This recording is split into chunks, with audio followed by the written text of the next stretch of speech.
วันนี้จะมาลองทำที่ชาร์จแบตเตอรี่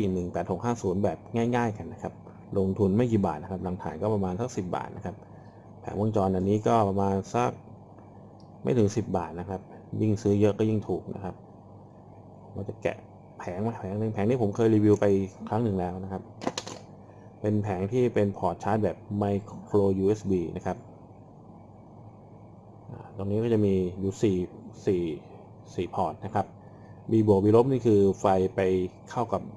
แบตเตอรี่นะครับคือเข้ากับรังฐานอันนี้นะครับส่วนไอ้ขอบนอกก็คือบวกลบเนี่ยบวกลบเนี่ยคือต่อไฟบวกไฟลบไฟลบออกไปใช้งานนะครับก็ข้อดีของบอร์ดตัวนี้มันก็จะชาร์จได้นะครับเต็มตัดนะครับแล้วก็ถ้าแรงดันแบตต่ำกว่า 2.5 โวลต์วงจรนี้ก็จะตัดการทำงานเพื่อป้องกันไม่ให้แบตเตอรี่พังด้วยนะครับนี้ผมจะติดง่ายๆนะเอาลักษณะนี้นะครับติดแบบนี้เลย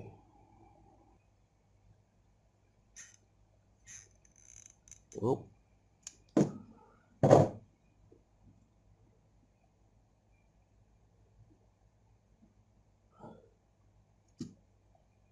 กดค้างไว้หน่อยนะรัว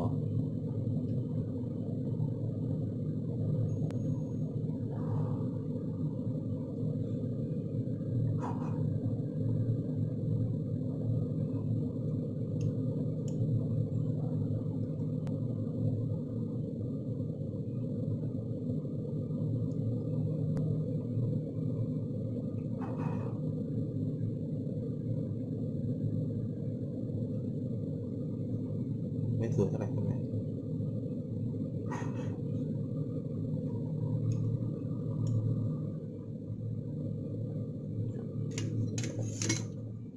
นี่เดี๋ยวเก็บสายแบบง่ายๆเลยนะครับ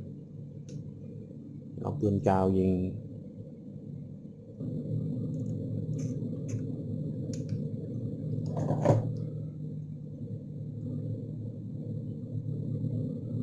แล้วเราก็เอาแบตเตอรี่ใส่เข้าไปเลยนะครับเฮ้ยหายกาวยังไม่แห้งฮะโอเคนะครับนี่ผมเสียบถ่านลงไปแล้วนะครับพร้อมที่จะชาร์จแล้วเราสายชาร์จโทรศัพท์นี่เลยนะครับ micro USB นะครับบอร์ดนี้มันมีแบบเขาเรียกอะไรนะ Type C ด้วยนะครับ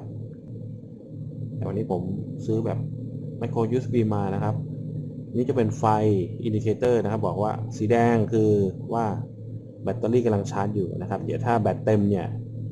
มีไฟอีกดวงหนึ่งซึ่งเป็นไฟสีน้ำเงินตรงนี้นะครับสีฟ้ามันก็จะสว่างขึ้นมานะครับแล้วก็ไฟสีแดงก็จะดับลงไปเป็นนันบอกว่าฐานเนี่ยชาร์จเต็มแล้วนะครับ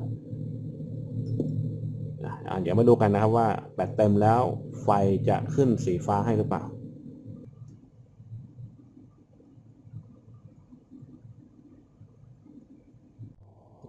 ตอนนี้แบตก็เต็มแล้วนะครับไฟสีฟ้าสว่างโล่แล้วนะครับโอเคนะครับมาวัดไฟดูหน่อยนะครับว่าไฟในจ่ายออกมากี่โวลต์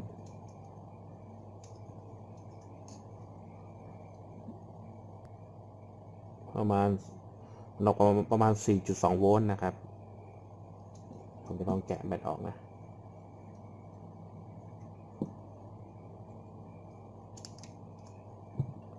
วัดฐานก่อน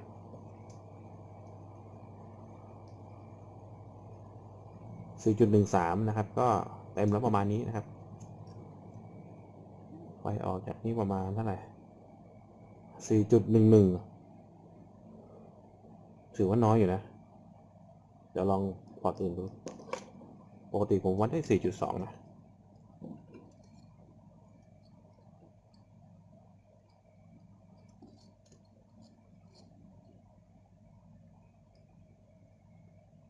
4.132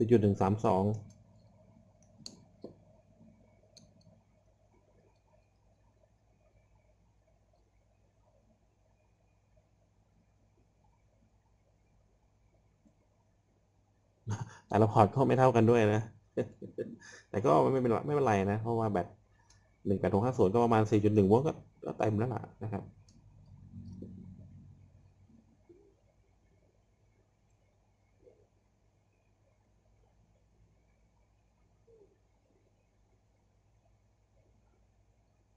นี่ 4.15 นะครับก็แตกต่างกันเล็กน้อยนะครับโอเคนะครับแล้วก็เป็นที่ชาร์จฐานแบบง่ายๆนะครับพกติดตัวได้นะเล็กๆนะครับใครที่ใช้ไฟฉายนะแล้วก็ต้องถอดแบตมาชาร์จบ่อยๆก็ไม่ต้องพกเครื่องใหญ่ๆแบบนี้ติดตัวนะอันนี้ก็เอาไว้อยู่บ้านนะแต่ถ้าพกออกมาใช้ก็ได้นะครับลองดูไฟออกก่อนพอร์ตเอาท์พุตตัวนี้เราสามารถต่อไฟออกไปใช้ได้เลยนะครับโอเคแบต 4.13 โวลต์นะครับตัวนี้บอร์ดตัวนี้ดีอย่างหนึ่งเวลาเราใช้ไฟไปจนต่ำกว่า 2.5 โวลต์เนี่ยเจ้าบอร์ดตัวนี้ก็จะตัดการทำงานของแบตเตอรี่นะครับไม่ให้แบตเตอรี่พังนะครับสนใจเดี๋ยวผมทิ้งรายละเอียดอุปกรณ์ไว้ใต้คลิปนะครับลองเข้าไปดูกันนะครับขอบคุณครับ